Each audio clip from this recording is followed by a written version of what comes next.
السلام عليكم ورحمة الله وبركاته. أصحابتي إذا أنجع الله ميلو بواد جوكتان دي أنا قعصب طهي فلن سبسكرايب نورد سي أمر ولا بقولوا سعته برنامج هذا حساب بدن إيهال كان يدقوا سوق بيو وحنا أنا واحد نجد بقيو داوع لو جستي أكتر كعانك أي هندية سيف على قان كاسو تو وصاد على كورجيسا وحنا ورق شيئان إن تو جاس وصور ري من دي waxaa la leeyahay waxaa ku dhacday ilaa 3 mindi waxaana ugu daran mid laga galiyay qaybta dambe ee dhabarka taas oo saxaafada qaar ay sheegaysaba inay ku jabtay halka mindi kalena looga dhufto qoorta kadib waxaa loola cararay isbitaalka waxaana xaaladiisu ay gashay qatar Seif Ali Khan waa wada naqaana waa jilaa caan ah oo reer Hindiya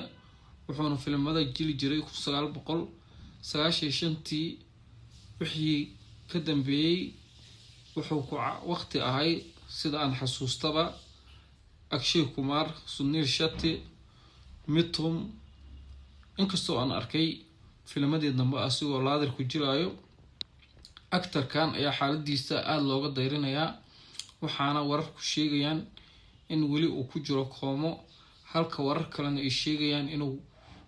hadda xaaladiisu ay ka soo roonaanayso sidii hore tuugan ayaa la leeyahay targetkiisu wuxuu ahay inuu dhaco dahabka xaaska actor-kan taasoo lagu magacaabo Kareena Kapoor